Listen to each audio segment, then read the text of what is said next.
Bismillahirrahmanirrahim. Faqala alaihi salatu wassalam, antum al-mu'minun haqqan wa rabbil ka'bah ubudullah ala ridha fa illam tastati' fa fis sabri ma'ada ma takrahu khairun katsir. Faqala maqatahu tahu sapa Nabi alaihi salatu wassalam, antum utawi sira kabeh al mukminuna iku pira-pira wong mukmin hakon kelawan sak temene, ai tegese imanan kelawan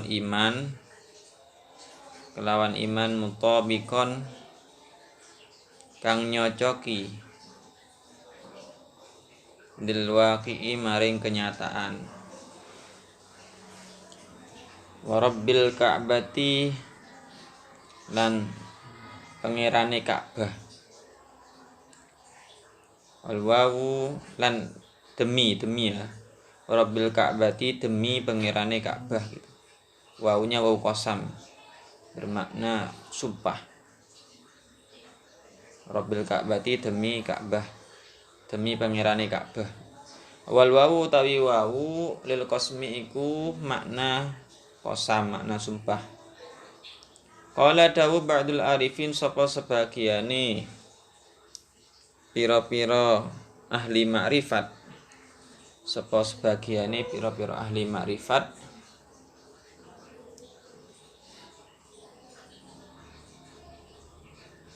ahli makrifat ini yang dimaksud adalah orang-orang yang sudah saking mengenalnya kepada Allah, saking dekatnya kepada Allah, namanya ahli ma'rifat. Seperti Habib Soleh, Al-Arif Billah, Al-Qutbi, Habib Soleh. Sebut Arif Billah karena memang dekat dengan Allah, mengenal Allah betul. Kalau punya sebutan Al-Arif Billah, itu berarti kekasihnya Allah, walinya Allah. Saya seperti itu. Al-Arif Billah gak sebutan untuk kekasihnya Allah. Karena arif itu adalah mengenal tapi dengan sebenar-benarnya mengenal. Memang dekat seperti kekasihnya Allah, para walinya Allah. Itu memang mengenal Allah, makanya dekat dengan Allah.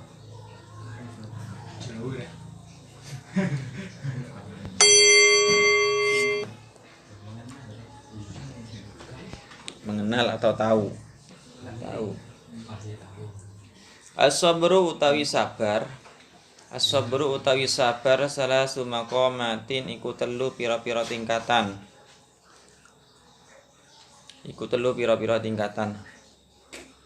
Sabar itu ada tiga tingkatan.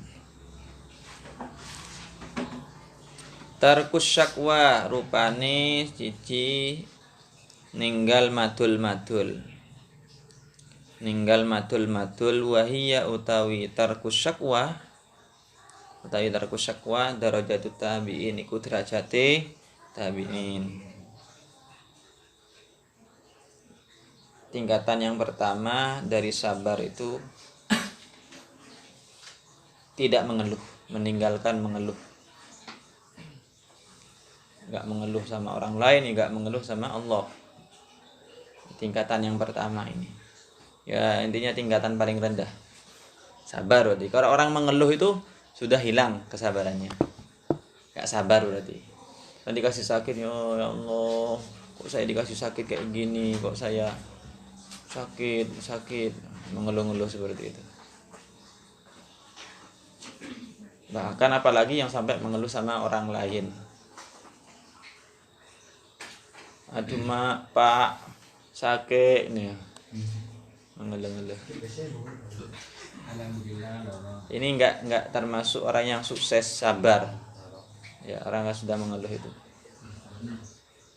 enggak terima dengan penyakit yang dikasih oleh Allah, juga tidak sabar.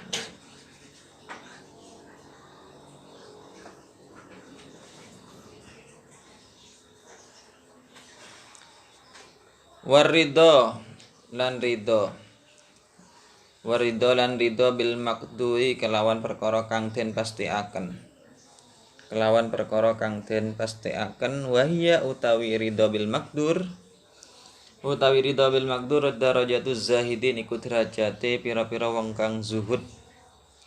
Ridho rela dengan sudah yang ditetapkan oleh Allah. Takdir sudah ditetapkan oleh Allah. Ini sabar seperti derajatnya orang-orang yang zuhud, ridho dengan takdir. Takdirnya ternyata menjadi orang miskin semisal, tapi dia ridho. Makanya sabar itu sebenarnya banyak macamnya ya. Ini dalam artian bagian lain ya. Ada sabar masoib terhadap musibah-musibah, ada sabar terhadap taat kepada Allah ya. Ini diantaranya sabar atas takdir yang sudah ditetapkan oleh Allah. Ini derajatnya orang yang zahidin. Ternyata nasibnya tidak seenak nasibnya temannya, tetangganya dan yang lain. Dia sabar, tidak mengeluh, tidak iri sama orang lain. Ini orang-orang yang zahid.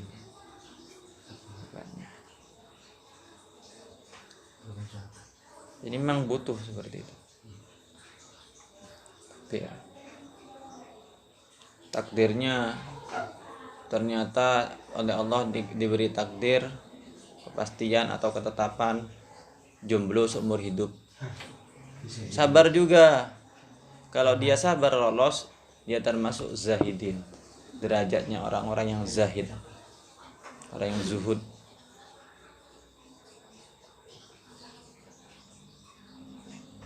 Sabar. Nah, sabar ini termasuk yang diagung-agungkan oleh Allah. Ya disebut-sebut dalam Al-Quran pun sabar disebut berkali-kali.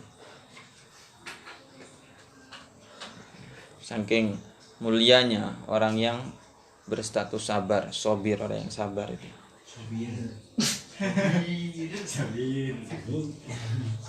Wal mahabbatu lan utawi seneng. Wal mahabbatu lan utawi seneng lil ibtilai maring ujian. Maring ujian wahia utawi al mahabbah lil ibtila darajatus siddiqin iku derajate wong kang temen. Derajate pira-pira kang temen siddiqin. Sabar atas ujian ini derajatnya siddiqin. Sayyidina Abu Bakar dijuluki As-Siddiq.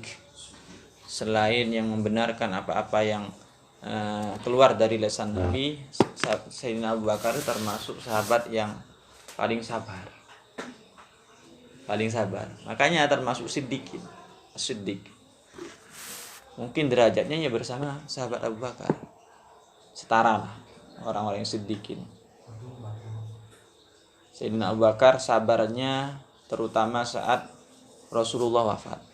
Terutama orang-orang yang pecinta sejati, pecinta Nabi. Terutama yang pernah berjumpa dengan Nabi, sahabat Nabi. Lain saat rindu dengan Nabi, saat pernah berkumpul dengan Nabi. Ketika pas ditinggalkan oleh Nabi wafat, otomatis syauknya ya, kerinduannya yang begitu dalam itu akan akan keluar ya, menguap semua kerinduannya itu. Makanya sampai Sayyidina Umar ini nggak kuat menahan itu. Sayyidina Umar nggak kuat menahan kerinduannya. Kalau sampai kata Sayyidina Umar, kalau sampai ada yang bilang Rasulullah Nabi Muhammad wafat, meninggal, akan saya penggal kepalanya, akan saya hunus kepalanya, karena nggak kuat menahan kerinduannya. Nggak terima kalau kekasihnya itu dibilang wafat, nggak terima.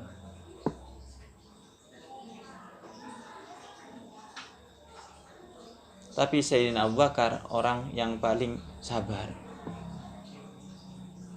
Sayyidina Abu Bakar datang langsung melihat jenazah Rasulullah, Setelah itu keluar lagi bilang kepada, nggak ada yang berani bilang Rasulullah meninggal, nggak ada yang berani karena takut dipenggal kepalanya oleh Sayyidina Umar. Tapi Sayyidina Abu Bakar yang paling disegani saat itu berani bicara. Wa ma Muhammadun illa rasul qad khalas min qablihi rusul afa immata au qutilang qalabtum ala aqabikum. Tidak ada Nabi Muhammad melainkan hanya seorang utusan. Apakah ketika seorang utusan itu nanti meninggal, kalian akan kembali lagi ke agama nenek moyang kalian, menyembah-nyembah berhala? Seperti itu. Kan ya enggak. Sebelumnya Rasul-Rasul, utusan-utusan Nabi-Nabi sebelumnya juga meninggal. Kok kalian tidak sadar bahwasanya seorang Nabi juga akan meninggal? Karena dia manusia. Baru sadar setelah ucapan Sayyidina Abu Bakar itu, Sayyidina Umar sadar.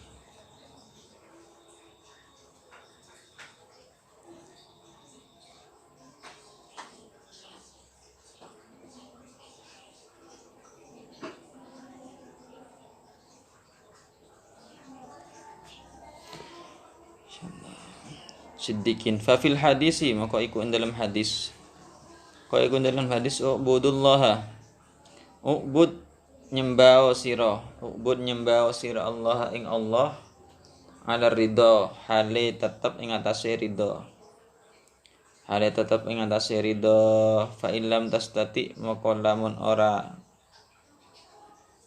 kuasa sapa sira, maka lamun ora kuasa sapa sira, fa fi sabri, maka iku tetep ing dalam sabar, maka iku tetep ing dalam sabar, alama ing atase barang atau ing atase perkara sama, ing atase barang takrahu kang ora seneng, kang sengit sapa sira sama, takrahu kang sengit sapa sira ing ma,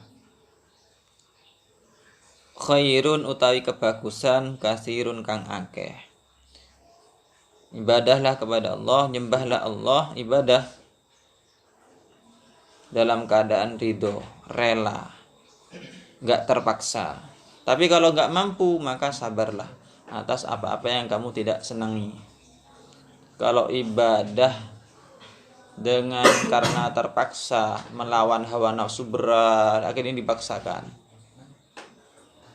ini paling rendahnya sudahlah.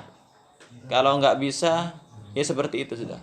Tapi kalau bisa lagi, ibadah itu dilandasi ridho, rela. Jadi bukan karena terpaksa ibadahnya. Mau sholat itu bukan karena terpaksa, tapi ridho dengan perintahnya Allah. Mau sholat malam, mau ngaji, semuanya ibadahnya itu bukan karena terpaksa. Tapi kalau nggak bisa dengan hati yang ridho, maka paling tidak dengan sabar. Makanya ada istilah as-sabru ala taatillah, sabar atas melaksanakan taat kepada Allah, termasuk mau ibadah ini sabar juga.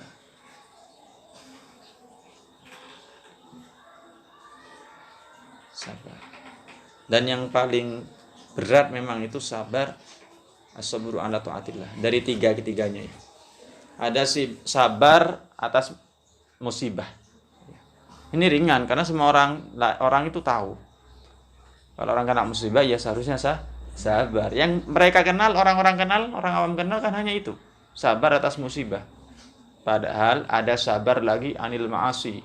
Terus sabar ala taatillah, sabar dari melakukan maksiat lagi. Ini tingkatan di atasnya lagi. Di atasnya sabar atas musibah, sabar meninggalkan maksiat, meninggalkan dosa, sabar dia. Meninggalkannya itu disebut sabar juga, meninggalkan dosa, meninggalkan maksiat dan yang lainnya. Meninggalkan yang dilarang oleh Allah, itu termasuk sabar.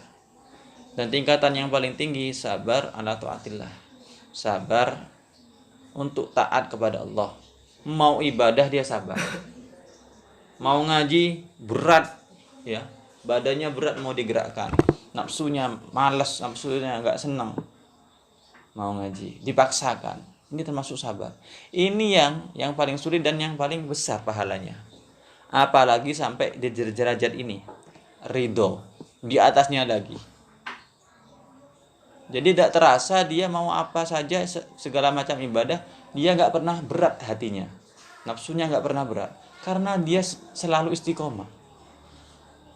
Bayangkan orang ya yang sudah jarang ngaji, seminggu sekalian mau ngaji, atau 1 bulan 1 kali mau ngaji, mau belajar, mau ada di madrasah, itu terasa berat itu. Setelah nyampe 1 minggu lagi, semisal hari Minggunya, hari Ahadnya, dia mau masuk, berat itu. Berbeda dengan orang istiqomah tiap hari. Orang istiqomah tiap hari ringan. Mulailah ada timbul ridho saat itu, rela. Nggak ada paksaan dari nafsunya, nggak memaksa nafsunya karena sudah terbiasa. Awalnya berat mau ngaji, kalau nggak terbiasa berat. Orang mau memulai bangun malam saja ya, sebelumnya nggak pernah bangun malam untuk salat tahajud, untuk istighfar di tengah malam. Sebelumnya nggak pernah. Ketika mau mulai itu paling berat. Atau yang jarang-jarang itu juga berat. Tapi kalau istiqomah setiap hari terasa ringan. Bahkan kata guru-guru saya, kalau semisal sudah istiqomah bertahun-tahun, bangun malam, sholat malam, istighfar di tengah malam, berdoa di tengah malam, baca Al-Quran di tengah malam, sudah bertahun-tahun istiqomah, meninggalkan 1 kali itu kayak terasa badannya sakit semua. Badannya sakit semua. Ini diantara ya keistimewaannya, orang itu terbiasa bangun malam. Terbiasa bangun malam untuk sholat malam, baca Al-Quran, istighfar, dzikir dan yang lainnya. Biasanya di pagi harinya, selama di siang harinya, besoknya ya, di siang harinya itu biasanya senang, hatinya itu senang. Dikasih faroh oleh Allah, dikasih kebahagiaan hatinya oleh Allah. Kalau dia bangun malam,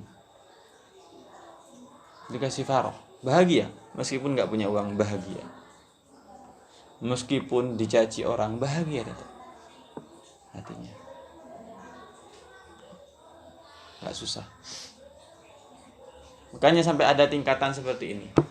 Sampai ada tingkatan Sayyidina Umar yang nggak bisa dimiliki oleh sahabat-sahabat yang lain termasuk Abu Bakar. Sayyidina Abu Bakar ya, kalau sholat Isya itu pasti di awal waktu. Di waktu Isya itu bersolat Isya Sayyidina Abu Bakar, dan sahabat-sahabat yang lain seperti itu. Ini tingkatnya Sayyidina Abu Bakar. Tapi ada tingkatannya Sayyidina Umar yang tidak dimiliki sahabat-sahabat yang lain. Sayyidina Umar itu kalau sholat Isyanya di tengah malam, bangun malam ya, setelah tidur dia bangun malam, sholat Isya sekaligus sholat sunnah yang lainnya, tahajud, sholat hajat dan yang lainnya. Ketika hampir-hampir subuh itu sudah jam 3, jam 2 itu baru sholat Isya. Istiqomah seperti itu. Tapi yang seperti ini, karena Sayyidina Umar ini sudah memang kayak nafsunya itu sudah luluh sudah ya. Nafsunya itu sudah lemah. Bahkan gak mampu lagi untuk menggoda Sayyidina Umar. Karena Sayyidina Umar paling keras, bukan hanya keras sama orang kafir, orang fasik, orang munafik. Kepada nafsunya pun keras. Akan diberantas, nafsunya sendiri akan diberantas. Makanya sampai setan itu kan takut. Karena percuma setan itu mau menggoda Sayyidina Umar. Mentak kening tapok saya tengah. Nah, iya. Karena percuma. Wong nafsunya saja sudah lunak, nggak bisa mau digerakkan untuk menggoda Sayyidina Umar itu. Sudah lunak sudah. Karena Sayyidina Umar nggak pernah ngalem terhadap nafsunya sendiri, nggak pernah. Sampai tidurnya saja kan di depan teras masjid, tanpa alas, tanpa bantal, tanpa ada yang jaga. Tidurnya, makannya pun juga gak kalah dengan orang-orang yang fakir miskin, yang lemah-lemah itu. Jarang makan Sayyidina Umar. Orang yang jarang makan, maksudnya makannya gak banyak ya, makannya yang gak banyak, otomatis nafsunya itu lemah. Semakin nafsunya itu lemah, maka ruhaniyahnya itu semakin kuat. Ruhaniyahnya semakin kuat, ibadahnya semakin semangat. Kemudian untuk mencerna atau mendapatkan transfer ilmu itu lebih mudah, lebih gampang. Tapi yang makannya banyak itu biasanya berat. Mau ibadah berat, ya, mau belajar susah, mau menghafal juga susah. Karena nafsunya semakin kuat. Karena nafsu sama ruhaniyahnya itu bertentangan. Kalau nafsunya yang tinggi, maka ruhaniyahnya itu melemah. Kalau nafsunya melemah, maka ruhaniyahnya itu tambah tinggi, tambah kuat. Kayaknya ulama itu kan menganjurkan tidak banyak makan, bangun malam. Bukan tidak tidur malam, bangun malam. Di antaranya sunnahnya Nabi seperti itu kan.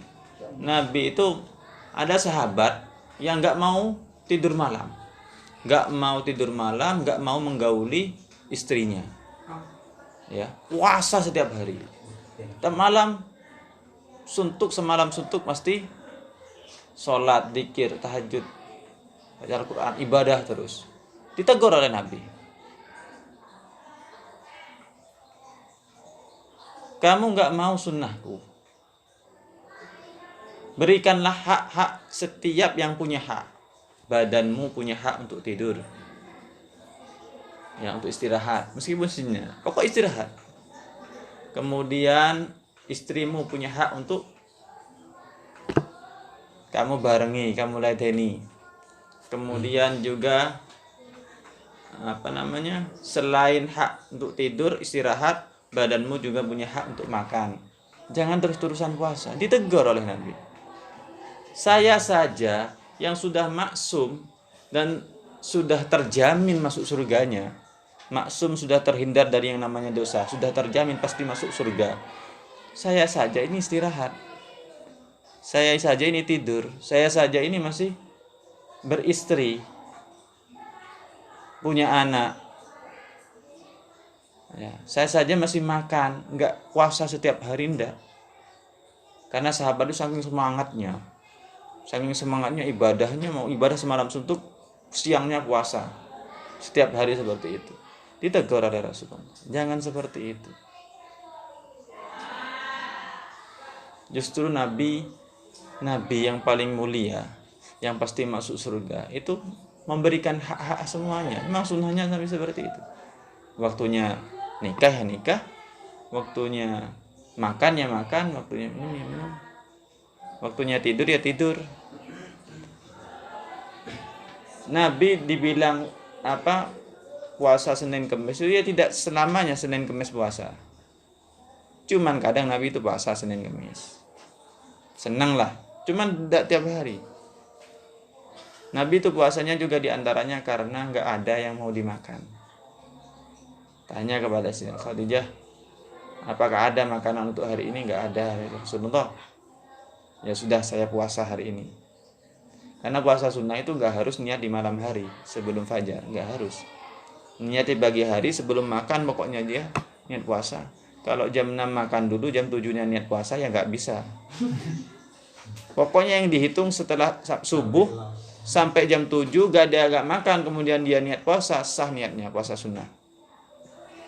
Kalau makan dulu baru niat puasa sunnah, ya nggak sah puasanya. Pokoknya nggak makan selama subuh, mulai dari subuh sampai siangnya, kemudian nggak makan nggak minum ya, kemudian niat puasa sunnah, sah puasanya. Asalkan niatnya nggak lebih dari waktu istiwa atau waktu dari zawal ya, duhur itu, nggak sampai duhur niatnya. Jam 10 nih baru niat karena baru bangun mungkin, nggak apa-apa niat puasa.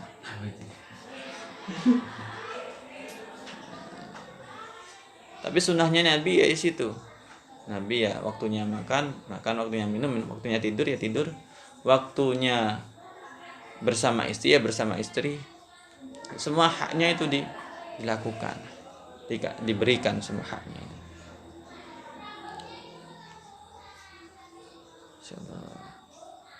Wal maqalatu lan utawi maqalah utawi maqala as-sadisatu wal isruna kang nomor 26.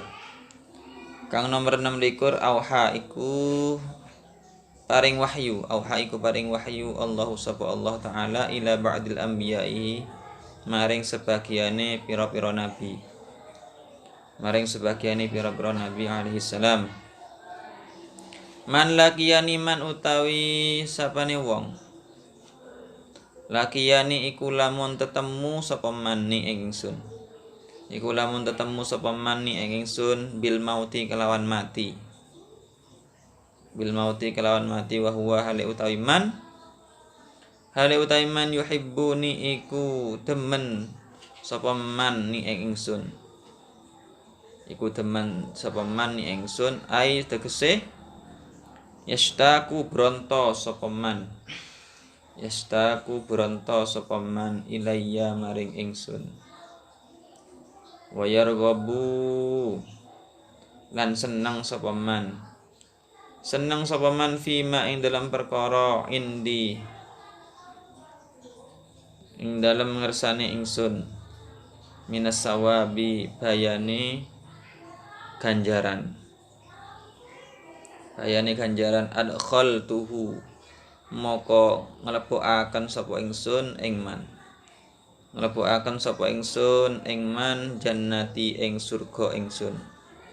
Ing surga ingsun Allah ya maksudnya. Ma'asa bikina ing dalam sertane pira-pira wong kang dingini. Ing dalam sertane pira-pira wong kang dingini. Allah pernah beri wahyu kepada sebagian para nabinya, para anbiya, para nabinya. Apa yang Allah wahyukan, yang Allah katakan kepada sebagian nabinya? Orang yang bertemu denganku, orang yang bertemu denganku dengan mati ya, meninggal dunia, sedangkan dia yuhibbuni dalam keadaan cinta kepadaku, ayyashtaku rindu kepadaku, wa yarghabu dan senang kepadaku, senang terhadap pahala-pahala yang dia dapatkan, maka akan aku masukkan dia ke surgaku. Nah, sebagian yang diwahyukan oleh Allah kepada para anbiya-Nya, para nabi. Ma'as-sabiqin bukan hanya dimasukkan surga belakangan, ma'as-sabiqin bersama orang-orang yang lebih dahulu masuk surga.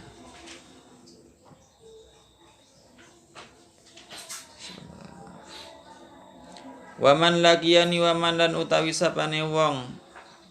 Lakiyani sama artinya seperti yakiyani di atasnya itu. Lakiyani iku tetemu sapa man ni ingsun bil mauti kelawan mati. Wal halul lan utawi tingkah huwa iyaman. Huwa iyaman yakhafuni iku wedi sapa man ni ingsun. Wedi sapa man ni ingsun ay yakhafu wedi sapa man adzabi ing siksa ingsun. Ing siksa ingsun. Ajnabtuhu moko ngedoaken sapa ingsun ing man. Moko ngedoaken sapa ingsun ing man nari ing neraka ingsun. Nari ing neraka ingsun. Barang siapa yang meninggal dalam keadaan dia takut terhadap siksaanku, tobat dia takut dengan siksaanku, maka aku akan jauhkan dia dari yang namanya api neraka.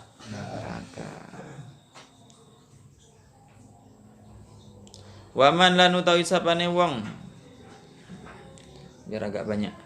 Utawi sapane wong lakiyane iku tetemu sapa man ingsun bil mauti kelawan mati, sama, tidak usah dimakna kalau sama. Wa huwa lan hale utawi man yastahyi ku isin sapa man minni saking ingsun. Isin sapa man minni saking ingsun. Bi antang qabida kelawan yento mangkerut. Kelawan yento mangkerut nafsuhu apa nafsune man. Apa nafsune man min syai'in saking suci-suci. Khaufan krana wedi. Khaufan krana wedi min iqabillahi saking siksaane Allah Ta'ala lahu maring man fihi ing dalam syai' ansaitu moko ngilangaken sapa ingsun Kok ngilangaken ngelalekaken sapa ingsun. Ansaitu moko ngelalekaken sapa ingsun al hafadzata ing malaikat tukang nulis. Ing malaikat tukang nulis ail malaikati tegese malaikat alladzina katabu kang nyatet sapa malaikat. Kang nyatet sapa malaikat a'malahu ing pira-pira amaliman.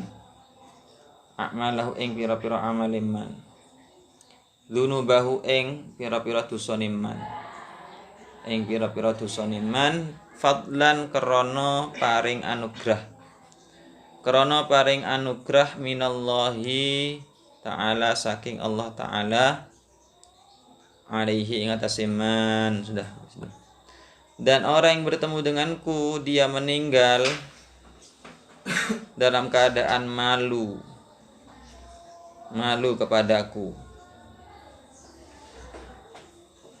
maka akan aku lupakan para malaikat yang tugasnya mencatat amal-amalmu. Dilupakan dari dosa-dosanya.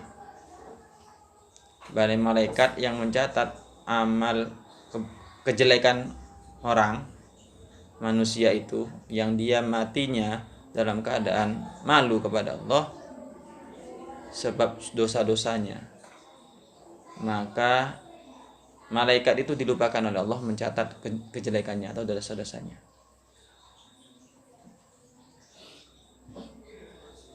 Iya, kalau kita matinya dalam keadaan malu, matinya dalam keadaan takut, matinya dalam keadaan rindu kepada Allah.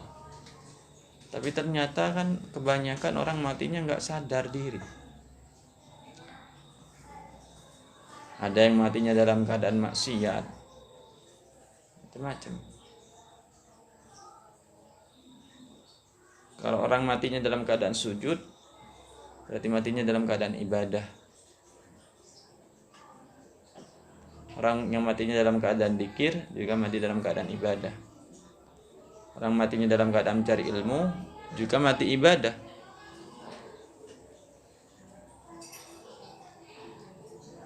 Takutkan. Sayyidina Umar meninggalnya ya di atas ranjang. Cuma yang menjadi penyebabnya kan saat sholat. Sayyidina Umar itu ditusuk oleh Abu Lu'lu'ah, ya, seorang budak Majusi, ya, penyembah api. Abu Lu'lu'ah itu budak Majusi penyembah api. Sayyidina Umar saat itu menjadi imam, sudah jadi khalifah. Jadi di akhir khalifahnya Sayyidina Umar itu menjadi sedang imami sholat subuh.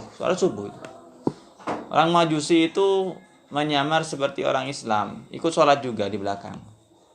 Sahabat-sahabat di belakang Sayyidina Umar, sahabat-sahabat Sayyidina Umar, Sayyidina Utsman, Sayyidina Ali, dan sahabat-sahabat yang lain, Abdurrahman bin Auf, Talha, dan yang lainnya. Abu Lu'lu'ah itu ada di belakang.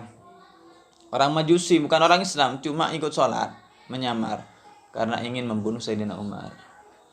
Sayyidina Umar sudah ditakuti seperti itu, bahkan setan pun takut, tapi tetap akan Allah utus orang yang menguji.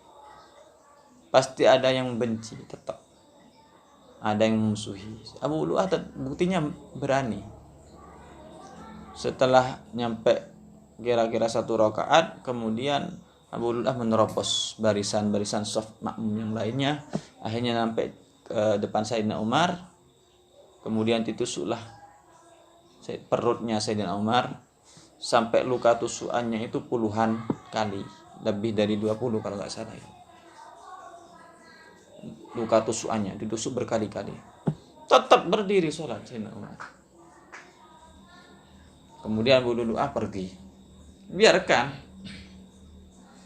tetap sholat. Akhirnya terasa nggak kuat, panas, perutnya terasa panas, nggak kuat. Sayyidina Umar kemudian duduk pun juga nggak kuat, akhirnya minta digantikan kepada makmum di belakangnya. Tetap sholat semua, nggak bubar saat itu. Para sahabat yang lain tetap sholat. Takut yang mau membatalkan sholat itu, takut. Sholat minta digantikan. Selesai sholat, barulah saat itu ribut sudah. Sayyidina Umar di bawah, kemudian tanya, tak tahu siapa yang nusuk Sayyidina Umar itu. Sayyidina Umar sholat ingatnya Allah. Kalau kita enggak, ada sesuatu yang lewat di depan saja sudah, itu yang dipikirkan sudah. Apalagi yang jatuh di depannya uang misalnya, wah batal.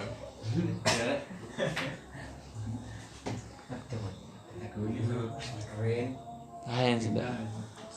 Sayyidina Umar sholat itu tetap ingatnya Allah. Akhirnya tanya Sayyidina Umar, siapa yang telah menyakitiku, menusukku, siapa? Hampir wafatnya Sayyidina Umar itu. Tanya.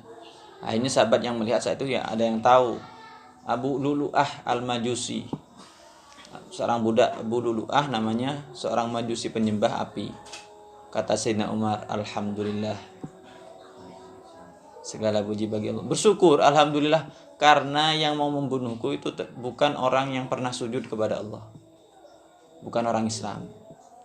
Nanti kalau mau dipertanggungjawabkan di hadapan Allah, gak ada yang mau menentang, karena bukan orang Islam, bukan yang pernah sujud, gak rugi. Otomatis dia kan masuk neraka, gak akan masuk surga. Kalau masih orang Islam, punya potensi masuk surga, masih takut bertemu di surga nanti. Kalau orang Majusi, orang kafir, otomatis dia kan gak akan bertemu dengan Sayyidina Umar. Pantas nanti akan dihina oleh Sayyidina Umar di hadapan Allah, karena ya nggak akan masuk surga juga. Beda dengan orang yang sama-sama Islam.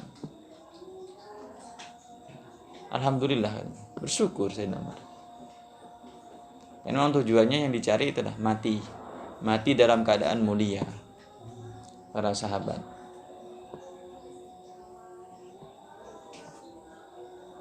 Kalau presiden sekarang mati mulia saja takut, apalagi mati dalam keadaan dibunuh orang. Presiden sekarang kan banyak bodyguardnya.